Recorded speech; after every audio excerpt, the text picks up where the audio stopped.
Film की शुरुआत में हमें डोनोवन को दिखाया जाता है जो अपनी पत्नी और बेटी का सपना देख रहा था। दरअसल डोनोवन मैनहट्टन प्रोजेक्ट में काम करता था जिस प्रोजेक्ट के द्वारा न्यूक्लियर बॉम्ब बनाया गया था। वहीं डोनोवन की बेटी मैग्नोलिया और पत्नी जैस्मिन की एक कार दुर्घटना में मृत्यु हो गई, जिसके बाद अब डोनोवन अपने सपने से बाहर आ जाता है। जिसके बाद हमें 1994 का समय दिखाया जाता है जहां डोनोवन अपने दोस्त फिन जो कि एक पुलिस ऑफिसर है उसके साथ अपने घर आता है, जो दरअसल अपने घर 30 साल बाद आया था।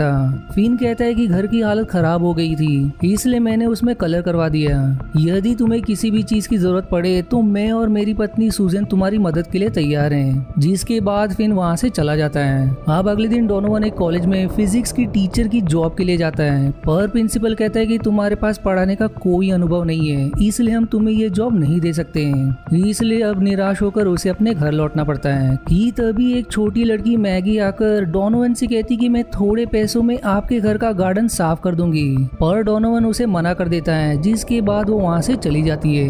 अब डोनोवन पुरानी चीजें चेक करता है जहाँ उसे एक न्यूज़पेपर मिलता है जिसमें डोनोवन की पत्नी और बेटी के दुर्घटना की खबर छपी थी और क्रिस्टोफर बेली नाम के एक 14 साल के लड़के ने चोरी की हुई ट्रक से टक्कर मार दी थी जिसके कारण उसकी पत्नी और बेटी की मृत्यु हो गई। अब डोनोवन फिन के घर आता है और उसके बेटे के जन्मदिन पार्टी में कुछ देर रुकने के बाद डोनोवन वहाँ से एक होटल आता है और एक वेटर कायशा से बात कर ही रहा होता है कि तभी वहाँ फिन आ जाता है जो डोनोवन से कहता है कि तुम पार्टी से बहुत जल्दी आ गए। जिस पर डोनोवन कहता है कि मुझे अपनी बेटी की याद आने लगी थी। इसके बाद जब वो अपने घर आ ही रहा होता है तो उसके सामने कायशा अपने कार में बैठा होता है और तभी उसके पीछे एक लाल ट्रक वाला काली ट्रक का पीछा करते हुए कायशा की गाड़ी के नजदीक आ जाता है। डोनोवन कायशा को आवाज लगाकर बताने की कोशिश करता है पर तब तक वो दोनों ट्रक की कायशा की गाड़ी से टक्कर हो जाती है जिससे कायशा की गाड़ी दूर चली जाती है और लाल ट्रक वहीं पलट जाता है। जिसके बाद काले ट्रक वाला ड्राइवर वहां से भाग निकलता है। जो सब देखकर डोनोवन वहीं बेहोश हो जाता है। अब अगले दिन डोनोवन की आंखें हॉस्पिटल में खुलती है जहां वो नर्स से कायशा के बारे में सवाल करता है जो बताती कि वो अब नहीं रहा। जो सुनकर डोनोवन दुखी हो जाता है, पर जब वो हॉस्पिटल के कमरे से बाहर आता है तो उसे मैगी दिखाई देती है जो अपनी माँ के साथ थी। डोनोवन एक नर्स से उनके बारे में पूछता है जिस पर वो कहती कि कल रात हुए एक्सीडेंट में मैगी के पिता जेसन की मृत्यु हो गई। अब ये सब जानने के बाद घर आने पर डोनोवन अपनी पुरानी डायरी पढ़ता है जो उसने 30 साल पहले लिखी थी। उसमें एक नोट की तारीख 4 नवंबर थी जिसमें लिखा था कि मुझे हमेशा अजीब फीलिंग्स आती है, ऐसा लगता है कि ये डेजा वू है। इसके बाद अगले दिन डोनोवन एक सुपरमार्केट जाता है क्योंकि उसे वहाँ जॉब लग गई थी और तभी एक वर्कर उसे एक बुक देकर कहता है कि एक बच्ची इसे भूल गई, शायद वो बाहर ही होगी, तुम उसे जल्दी दे दो। इसलिए डोनोवन तुरंत जब बाहर आता है तो एक जगह मैगी खड़ी थी और तभी डोनोवन उसे पकड़कर वहां से हटाता है। जिसके बाद अचानक ऊपर से एक 100 गिरता है, पर समय रहते डोनोवन मैगी को बचा लेता है जिससे डरकर मैगी वहां से चली जाती है।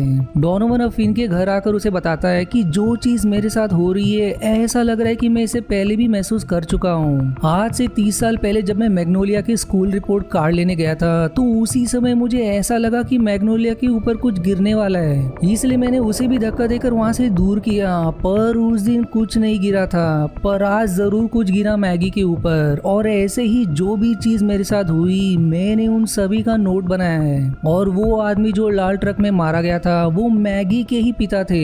क्या तुम्हें उसके बारे में कुछ मालूम पड़ा? जिस पर फिन कहता है कि वो कई गराज चलाता था और स्ट्रीट रेसिंग भी करता था, पर उस दिन वो किसी का पीछा कर रहा था। हमें उसके गराज की खिड़की टूटी हुई मिली, शायद कोई चोर उसके घर में आया होगा और वो उसी का पीछा कर रहा होगा। अब अगले दिन जब डोनोवन सुपरमार्केट में जूस कैन ठीक कर ही रहा होता है कि उस कैन में जूनो ब्रिज की फोटो बनी थी, इसलिए डोनोवन तुरंत घर आकर अपनी डायरी फिर से देखता है जिसमें लिखा था कि मुझे ऐसा लग रहा है कि 6 नवंबर 12:15 को जूनो ब्रिज गिर जाएगा।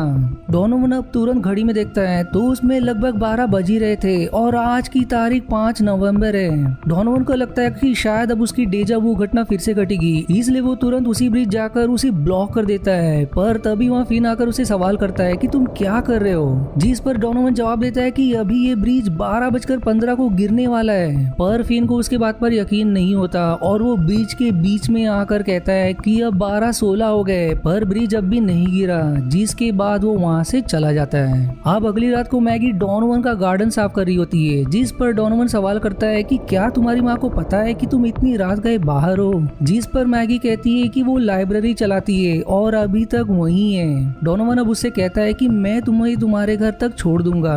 अब रास्ते में डोनोवन मैगी से उसके बारे में पूछता है, जिस पर वो कहती कि मेरा नाम मैग्नोलिया है, पर सभी मुझे मैगी कहते हैं। मैं अभी 11 साल की हूँ और एक साइंस प्रोजेक्ट पर काम कर रही थी, पर मैंने उसे बंद करके दूसरी प्रोजेक्ट पर काम करना शुरू किया और मुझे मैथ्स बहुत पसंद है। जिस पर डोनोवन कहता है कि मुझे भी मैथ्स बहुत पसंद है, पर मैं कभी कभी 6 और 9 में मिस्टेक कर देता हूँ। उनकी बातें खत्म होने के बाद तभी मैगी को एक कुत्ता काट लेता है, जिसके बाद डोनोवन उसे तुरंत हॉस्पिटल लाता है और वहाँ मैगी की माँ सैरा अपने भाई किट के साथ आकर मैगी से पूछती कि तुम रात को क्या कर रही थी। जिस पर वो कहती कि मैं डोनोवन का गार्डन साफ कर रही थी। जिस पर डोनोवन सफाई देता है कि मैगी मेरे पास काम के लिए आई थी कि वो मेरा गार्डन साफ करेगी, जिसके बदले में मैंने उसे पैसे दूंगा। पर ये बात सैरा को बिल्कुल भी पसंद नहीं आती और वो डोनोवन पर भड़क पड़ती है कि तुमने छोटी बच्ची को काम पर कैसे रखा, तुम्हारा जरूर कुछ और ही मतलब था। आगे से तुम मेरी बेटी के पास मत दिखाई देना। अब अगले दिन डोनोवन अपनी कार ठीक ही कर रहा होता है कि तभी सैरा वहाँ आकर डोनोवन से माफी मांगती है, क्योंकि उसे मैगी ने सारी बात बता दी थी। सैरा कहती कि मैगी बहुत परेशान रहती है, उसने अपना साइंस प्रोजेक्ट भी बंद कर दिया क्योंकि उसके पिता उसका साथ दे रहे थे और वो दोनों गराज में प्रोजेक्ट बना रहे थे। पर उस दिन मैगी अपना प्रोजेक्ट गराज में भूल गई और जब मैगी के पिता उसे लेने गए तो ये सब दुर्घटना घटी। वो ये भी कहती कि तुम मेरे भाई किट के पास जाकर अपनी गाड़ी ठीक करवा सकते हो, क्योंकि अब वो जेसन का गराज चलाता है। जिस पर डोनोवन सैरा का शुक्रिया करता है। डोनोवन अब वहाँ से घर आ जाता है, जहाँ किट अपना कार्ड देकर कहता है कि तुम्हारी गाड़ी बुधवार को मिल जाएगी। जिसके बाद अब डोनोवन सुपरमार्केट लौटता है, जहाँ उसका मैनेजर डोनोवन से कहता है कि मैंने तुम्हें $9 का प्राइस लिखने को बोला था और तुमने गलती से 6 लिख दिया। मैनेजर को डोनोवन के पास से स्कैन का लेबल भी मिलता है, जिस पर वो भड़क पड़ता है कि तुम यहाँ के सामान खराब कर रहे हो, इसलिए मैं तुम्हें काम से निकाल रहा हूँ। डोनोवन भी उस पर कहता है कि मुझे तुम्हारे काम की जरूरत नहीं है। जिसके बाद वो वहाँ से फिन के पास आता है। फिन डोनोवन को फिर सीसीटीवी फुटेज दिखाता है जब उसने मैगी को बचाया था, पर डोनोवन का हाथ स्टैंड पर लगने के कारण ही वो 100 गिरा था। डोनोवन अब कहता है कि तुम वहाँ नहीं थे, वो 100 पहले से ही गिरने वाला था। पर फिन को यकीन नहीं होता और वो डोनोवन से कहता है कि तुमने फिर से मैगी और सैरा को परेशान किया तो तुम्हें साइकियाट्रिस्ट के पास ले जाना होगा। जो बात डोनोवन को पसंद नहीं आती, इसलिए वो गुस्से में वहाँ से चला जाता है। वो अब वहाँ से चर्च आता है, जहाँ एक आदमी किट से कह रहा होता है कि जो हुआ उसे भूल जाओ, तुमसे वो गलती बचपन में हुई थी, तुम्हें उसे भूलकर आगे बढ़ना होगा। जिसके बाद किट वहाँ से चला जाता है। वो आदमी अब डोनोवन से सवाल करता है कि तुम बहुत परेशान लग रहे हो। जिस पर डोनोवन उसे अपने डायरी में बना एक सिंबल दिखाकर पूछता है कि क्या तुम इसे जानते हो। जिस पर वो आदमी कहता है कि ये आशा का सिंबल है जो धरती, पानी, हवा और अग्नि को दर्शाता है। वो अब डोनोवन से सवाल करता है कि क्या तुमने किसी को खोया है, जो तुम्हारे चेहरे से साफ पता चल रहा है। जिस पर डोनोवन उसे अपने बारे में सब बता देता है। जिसके बाद वो आदमी अब कहता है कि जो तुमने खो दिया उसे भूलकर जो तुम्हारे पास है उसे बचाने की कोशिश करो। जिसके बाद डोनोवन वहाँ से शमशान घाट जाकर अपनी बेटी और पत्नी की कब्र को देखता है और तभी उसे फ्लैशबैक आता है, जिसमें उसकी पत्नी और बेटी उसके केबिन में आए थे, क्योंकि आज डोनोवन का जन्मदिन था। पर डोनोवन कहता है कि मुझे अभी थोड़ा काम है। जिस पर उसकी पत्नी कहती है कि तुमने अपने काम में सब कुछ भुला दिया है, तुम्हें हमसे ज्यादा अपना काम प्यारा है, इसलिए वो रूठकर वहाँ से चली गई। डोनोवन अब घर लौटकर अपनी बेटी का बनाया हुआ जन्मदिन का कार्ड देखकर बहुत रोता है। इसके बाद अगले दिन सैरा और मैगी दोनों किट के गराज आए होते हैं। सैरा कहती है कि तुम्हें गराज को ऑनलाइन डालना चाहिए, पर किट जवाब देता है कि मुझे एक कंपनी से काम का ऑफर आया है जहां मुझे ट्रक ठीक करना है, तो मैं अपना काम करके कल चले जाऊंगा। और तभी उसे कुछ आवाज आती है और अंदर मैगी थी, जिसे वहाँ एक ट्रक लटका हुआ दिखाई देता है जो काले रंग का था, पर उसमें सिल्वर पेंट लगा था। किट उसे यहाँ से जाने को कहता है इससे पहले कि उसे यहाँ चोट लग जाए। अब अगले दिन डोनोवन मैगी के स्कूल जाता है, जहाँ उसे फर्स्ट प्राइज मिला था प्रोजेक्ट के लिए। डोनोवन को अब मैगी के हाथ में एक साइंस शो का टिकट मिलता है, जिसे देखकर उसे एक फ्लैशबैक आता है, जहाँ उसकी पत्नी और बेटी भी एक साइंस शो में जाने वाले थे और रास्ते में ही उनका दुर्घटना हो गया था।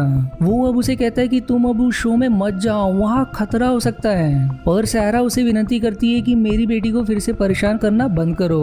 पर फिर भी डोनोवन उसे चेतावनी देने की कोशिश करता है कि तुम वहाँ जाओगी तो मारी जाओगी। जिस पर सैरा अपने अपना आपा खो देती है और उसे एक थप्पड़ मारकर वहाँ से चली जाती है। पर अब डोनोवन की हरकत के कारण फिन अब उसे साइकियाट्रिक के पास ले जाता है। अब रात को जब फिन डोनोवन के सुपरमार्केट के पास होता है तो वहाँ उसे एक और सीसीटीवी दिखाई देता है और जब वो उसकी फुटेज देखता है तो उसे पता चलता है कि वो शॉप पहले से ही गिरने वाला था। इसका मतलब कि डोनोवन बिल्कुल सही कह रहा था। दूसरी तरफ डोनोवन को न्यूज से पता चलता है कि जूनो ब्रिज 3 नवंबर 12:15 AM को गिर गया, जिसके बाद डोनोवन को ध्यान आता है कि वो हमेशा 6 और 9 में मिस्टेक करता था, इसलिए उसने ब्रिज के गिरने का दिन 6 माना, पर वो दरअसल 9 था। वो अब तुरंत सारा को फोन करके बताता है कि जूनो ब्रिज गिर गया, मैंने बस 9 को 6 समझा और जब तुम्हारे पति का दुर्घटना हुआ था मैं वहीं था।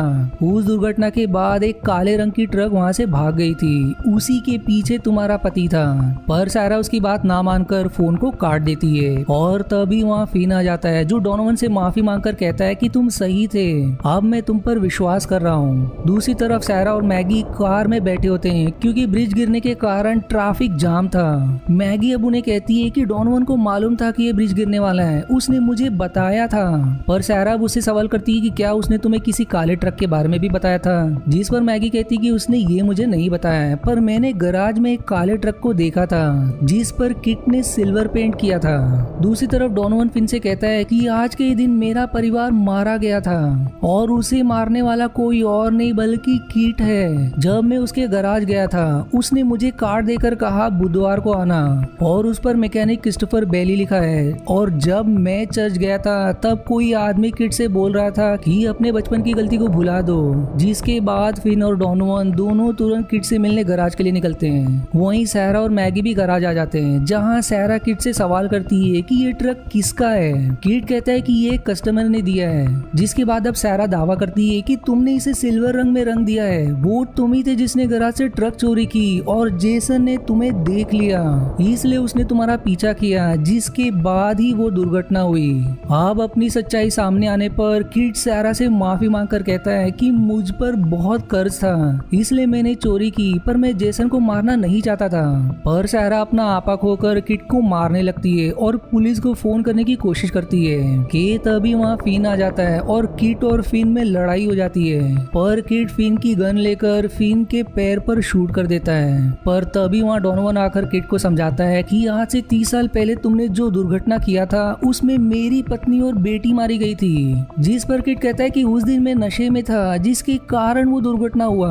मैं 30 साल तक अपने माता पिता से नहीं मिला, सभी से छुप कर रह रहा था। पर वहीं तभी वो ट्रक मैगी के ऊपर गिरने वाला होता है। पर जैसे ही डोनोवन मैगी को बचाने बढ़ता है तो किट उसे शूट कर देता है। फिर भी डोनोवन मैगी को बचाने में सफल हो जाता है। अब अपने आखिरी समय में डोनोवन को एक विजन आता है जिसमें वो अपनी पत्नी और बेटी को देखता है जब वो शो देखने जाने वाले थे, पर वो कार को रोककर फिर से डोनोवन के पास आकर उससे गले लग जाते हैं। यानी कि भगवान ने शायद डोनोवन को एक मौका दिया, जिस तरह वो अपनी बेटी को नहीं बचा सका कम से कम वो मैगी को बचा पाया।